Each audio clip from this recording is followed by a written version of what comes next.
Ayun, magandang gabi po sa inyong lahat. Nandito po muli ang lingkod Sel TVP. It's muling nagbabalik. At magbibigay lang tayo ng ating opinion dito sa live ni Kuya Brooks, no? Sino bang nakapanood? Siguro naman marami kayong nakapanood dito, no? So, siguro hindi na natin masyadong detalye. At ito ay mayroong 39,000 views 11 hours ago. So, ito, ah, makisawsaw tayo dito kasi ito ay ipinost din ni Kuya Bal na kung saan yung reaksyon ni Kapitana, no? Ito si Kapitana, nasabi ni Kuya Bal ay pabarangay daw ni Jenny Oco kasi nga ni Jenny at personal na buhay, vlog nila yung ano, pero parang sinisiraan dito ni Kapitana, ano, base dito sa post ni Kuya Bal na sa kanyang Facebook page, no? So ngayon, meron lang ini-review ko itong kay Kuya Brooks at ramdam ko dito yung galit ni Kuya Brooks bagamat hindi doon sa kwento dahil kung pagbabasehan natin ang itong kwentong ito ay mga nakaraan na. Nireaksyonan lang. So dapat hindi niya kumbaga bilang magulang kahit man sabihin mo hindi mo kinampihan yung anak mo ay ramdam mo na may galit si Kuya Brooks dito sa mag-asawa, ano? Sabi natin mag-asawa na sila dahil may anak naman sila, no? Kasal na lang ang kulang. So sa bagay, hindi pa rin pala mag-asawa kasi girlfriend at boyfriend pa lang at basta may pamilya na siya. So, yun. Hindi ko alam kung itong reaction ni Kuya Brooks ay galit doon sa pagsisinungaling na siya ay may jowa nung inilove team at nung sa mga love team pa, no? Na doon pa man daw kay Midet ay sila na ni Jenny Uko. So, itong kanyang girlfriend ngayon na sila na, no? So, hindi raw sinabi kay Kalinga Prab na siya ay may girlfriend na. Alam niyo mga guys, hindi rin natin masisi ito dito lang ako sa gitna hindi natin masisi itong si Dan kung hindi man siya magsabi ng totoo dito sa kanyang tatay, magtanong na, may girlfriend ka na ba? Pwedeng magsabi, pwedeng hindi. Kasi si Dan hindi na po ito minor de edad. Ito ay gurang na. Kaya kailangan niya ng privacy sa sarili niya na hindi lahat ng galaw niya ay kailangan pang ipaalam sa magulang. Dahil may sarili naman siyang buhay. Ngayon, doon sa mga nag-assume, doon sa mga inilove team, na kesyo mga nasaktan, mga siraulo na lang yun, yung sasabihin niyang nasaktan si Midet, dahil na in love kay Dan, iniwan ni Dan. Haller, ano bang usapan? Di ba love team lamang? Inilove team siya doon para makatulong si Dan doon sa mga taong nangangailangan. Hindi ibig sabihin, inilove team si Dan doon at sila na ay magkakatuluyan. Ang problema kasi sa ating mga viewers, masyado tayong assuming. Inilove team lang, nag-assume na kayo na sila na talaga. At didiktikin ninyo na sila na nagkakagustuhan na may mga pakilig-kilig pa kayong nalalaman. Kaya nung hindi magkatuluyan, nga. May mga paiyak-iyak, kawawa naman si Joy, kawawa naman si ganito. Alam ni Joy, alam ni Bidit kung ano yung rules nila. Na sila i-love team lamang. Kayo lang yung mga nag-a-assume, lalo na yung mga nag-uro-sponsor ng mga ewan, no? Nag-uro-sponsor para sila ay magkatuluyan. Alam niyo, mga tsunga-tsunga kayo. Yun lang masasabi ko sa inyo. So dito naman kay Kuya Brooks, kung si Kuya Bal, dinidipinsan si Dan, at saka si Jenny, patungkol doon kay Kapitana sa paninira, na sabi nga ni Kuya Bal, demanda mo ito Jenny at sinisira ang buhay mo. Kasi, itong si Jenny at saka itong si Dan, ay nag-video sila, no? Na, kumbaga, personal video nila yon, no? Personal video, ano ba yung kanilang pinag-umpisahan bilang magjowa, so naikwento nila yung kanilang, kasi may mga nagtatanong. So ano ang masama doon kung sila man ay nag-umpisa, wala pa yung love team. Kasi ang pinagdidiinan nyo ngayon, sinungaling si Dan, kasi ang sabi daw doon sa ay bawal i-love team doon sa rules, bawal i-love team yung may jowa na. Alam niyo, hindi ako maniniwala dyan na wala kayong alam dyan no? Sa totoo lang, huwag kayong magalit sa akin, Kuya Brooks o yung sa iba pa dyan. Hindi ako maniniwala, ni isa sa inyo, walang nakaalam na mayroon ng jowa yan. Bakit? Yung mga nakapaligid dyan, mga kabarkada niyan, sino yan sila? Mikoy, kung sino-sino pa, alam niyan. At sabi nga nyo nga, may nakakakita na sila ay nagdi-date kung saan-saan. So, alam na yun, no? Kaya lang, ang sabi ni Dan, kung natatandaan ninyo, pumayag siyang i-love team kay Joy para siya ay makatulong. Para siya ay makatulong sa pangangailangan ni Joy sa pag-aaral. Hindi sinabi ni Dan na nakipag-love team siya doon kay Joy at aasawahin na niya. Mga assuming lang kayo.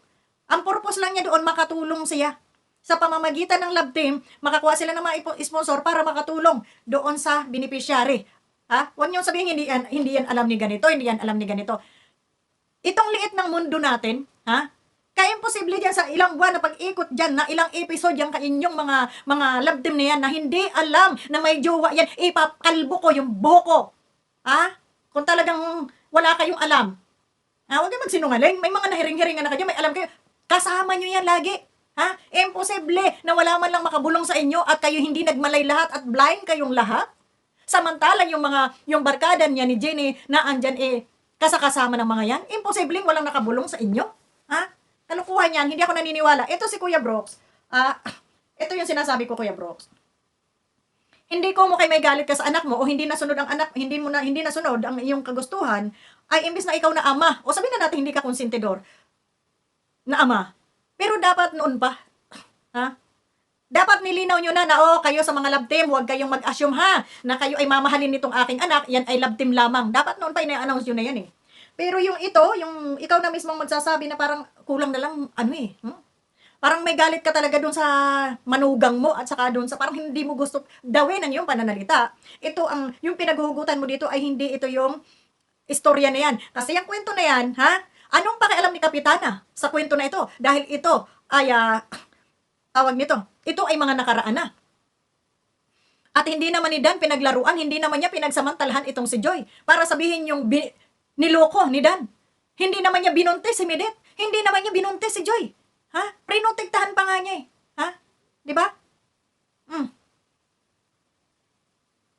Bakit sasabihin ninyong nanloko? Ang pangluloko. Yung binuntis ka, pinagsamantalan ka dyan, pinangakuan ka dyan ng kung ano-ano, binuntisan ka, at saka kainiwan at sumama sa iba. Iyon ang pangluloko. Pero dito kay Joy at dito kay Midet, walang pangluloko dyan dahil alam na alam ninyo na kayo ay love team lamang. Partner ba? Kung gasaan ay mga palabas lamang, pag talikod ng camera, di wala na. Di ba? Yun lang naman yung obligasyon ni Dan. Pero bakit kailangan yung ganituhin sarili nyong anak? Pambihira ka, Kuya Brooks. O ngayon, pinagtatawanan ka ni Pupil. Di ba? Kasi dito pa lang sa pananalita mo, tingnan nyo Kaya, naghilom na ang lahat, binalik pa. Tama ka dyan, Angelita. Ayun. Hindi niya masisisi ngayon kung ako ay nagsalita ngayon, no? Siya pala ang umakyat. Pero ang si Jomar, si Jeannie pala yung babae. Nakakita, Si Rod Bacos. Ayan, shout out. Ay, Kuya Brooks, yung si ay, nako, no? Dorothy. Diba? Tama ka dyan. Totoo yan. Hindi ako nagsasalita na dito to. Ulit na sinabi ni Ram na pwede, I love him, my girlfriend pala, mismo si Dan. Sinira niya ang roles ng pinsan. Pero di sana nila i-vlog pa, proud sila. Grabe yung mga dito, no? Ito mga nakakatawa. Kasalanan ng hilaw mong manugang kasi inungkat ang nakaraan at nagyayabang. May pa-interview pa sa jowa niya, kaya nabuhay na naman ang issue na puro kasinungalingan, walang utak yan, dalawang yan. Sabi dito, no? So, sarili mong anak, ipinapalapa mo dito, Kuya Brooks, anong klase kang magulang? Maaway talaga kita dito. Kasi dito, sa salita mo ito, Ito yung mga pinapakilala sa akin ng formal. Kaya nakakahiya, no? Kaya umayos kayo, lalo ka na.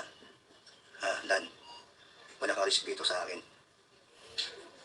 Hindi na tama ginagawa mo. Sinachat kita, lagi mo ako sa chat, wag na. February 14, 2024, kayo na pala. Samantalang madalas kita sinasabihan at tinatanong, may girlfriend ka na? Wala. Deny ka na deny. Si Kalinga Prab, alam mo, sa totoo lang, hindi nyo na kailangan talagang tanungin niya si Dan kung may jowa o may girlfriend. Kasi alam naman ni Dan kung ano yung rules niya eh. Doon sa na yun, na ang rules niya dyan ay love team lamang. Ngayon, kaya nga umalis na sila dyan. At sila ay gusto pumunta ng Maynila, no? Para magbagong buhay. Ibahin yung takbo ng buhay nila, mag-vlog sila ng personal nila. Doon sila nag-umpisa sa kanilang love life, syempre. O doon sila nag-umpisa na, ganun ganito. Anong problema nyo doon? Nasasabihin nyo, niloko lang si ganito, alam nyo, ang tatanga nyo. Ay, sorry sa words, Masabi ko, ang tatanga nito mga ito, lalo na yung itong mga nag-reaction, ang tatanga nyo. Sasabing mga manluloko kayo, walang lokohang naganap dito. Para sa akin, walang naganap na lokohan. Dahil lahat na yun ay scripted. Lahat iyon ay may sinusundang rules kung ano yung gagawin nila sa harap ng camera. Ang sinasabi nyong nanloko, kayo yung mga loko-loko. Kasi umasa kayo. Alam nyo, ito love team lamang. Pero nagpakaasa-asa kayo na sila yung magkakatuluyan. Ay, mga tsunga. Alam nyo, bata pa yung mga nakapartner nila. Tapos kayo nag-a-assume? Di ba? Kayo yung may kasalanan dito, hindi si Dan. Hindi ko pinagtatanggol dito si Dan. Nasabihin nyo nanloko o kung ano pa man. Kayo. Dahil kahit nga nasira yung reputasyon ng tao pumapayag siya na i-love team siya para lang makatulong siya doon sa beneficiary ni Kalinga Prab. Ang bihira kayo. At ito naman si Kuya Brooks, alam ko Kuya Brooks, hindi ito yung dahilan mo, no? Ginamit mo lang tong pagkakataon na ito para makapagsalita ka sa social media at parang mailabas mo yung parang disgusto mo. Kasi parang marami nakahalata sa'yo dyan sa ano mo na parang disgusto ka doon sa manugang mo o mamanugangin mo. Huwag kang ganyan. Pamilyado na yung anak mo, wag nyo nang anuhin. Kung mayroon man silang isiwalat o ano pa man dyan, dahil yan ay nakaraan na, yan ay pagbabukas sa kanilang buhay na maituwid nila yung kanilang, wag nyo sabihin mayabang yung tao. No? Huwag mo sabihin hindi ka inirespeto. Dahil doon pa lang sa pagsunod ni Kalingap Dan, na ilabtem siya, respeto na yon. Respeto na yon. Habang wala pa siyang asawa, o pwede naman natin sabihin wala tayong jowa, o ganon. Para lang makatulong tayo doon sa beneficiary. Una pa naman, sinabi na yan ni Kalingap Dan. Noon, na kaya siya pumayag para siya ay makatulong. Makatulong sa beneficiary ni Kalingap Rab. Wala naman silang kontrata doon na pag inilabtem siya, aasawahin niya. Anong panloloko doon? Kayo yung mga nag-assume, no? Na sila'y magkakatuluyan, para sa akin walang niloko si Dan. Kasi kung ano man yung mga binibitawan nilang salita, di ba may direktor? So, ibig sabihin, pag may direktor, may script. So, ano ang pinuputok ng butsi nito nila kapitana na kaya siya niloko, kaya siya mga sinungaling. Alam nyo, content na lang talaga. Kaya ikaw, Kuya Brooks, normal, iko-content nila yan para kumita sila. Huwag ka magpa-apekto. Dahil ang sabi ko nga, imbis na yung anak mo, protektahan mo, ilalaglag mo. Hindi sa pangungonsinti yan. No? Yung galit mo kay Dan, personal yan. Huwag mo daanin sa, kung may tampo ka dito sa iyong manugang at kay Dan, ay huwag mo daanin dito sa social media. No, dahil hindi lahat dito ng tao ay makakaunawa, hindi lahat ay malawak ang pangunawa. Ngayon, imbes na hindi ka pagtawanan dyan, tatawanan ka na. Di ba? Dahil mismo magulang. Kung si Kuya Bal nga, kung si Kuya Bal nga, inano niya na, Jenny, idemanda mo itong si Kapitana, dahil nangingialam sa personal na buhay na nila vlog yun. Kahit ano pa man ang ikwento nila dyan, kung totoo man yan o hindi, hindi na natin dapat pakialaman. Suportahan na lang natin. Lalong-lalo na may apo ka na doon. Hindi ka ba natutuwa na ikaw ay magkaroon na ng apo? Tapos mararamdaman ng tao na ikaw ay aayaw doon sa iyong manugang. Kuya Brooks, kahit di ka magsalita. Kahit di mo aminin, ramdam ko. Ramdam ko na disgusto ka doon sa manugang mo. Bira ka. At may galit ka kay Dan. Ano itinatampo mo kay Dan? Kung iyan ay mga personal, wag yung daanin dito sa Kaya kayo nasasabihan, ano ba yan? Pamilya. Sila, naglalaglagan. Hindi kayo kung kayo social media tayo, wala na tayong privacy. No? Huwag mo sabihin ipinahiya kayo. No? Kasi imposible naman, sa tagal ng panahon, na ilang taong inilabtim yan si Dan, na hindi nyo alam na nagkaroon man lang yan ng jowa-jowa dyan. Kaya wag na kayo magugas kamay na, hindi namin alam, marami kaming nadamay, ganun-ganito.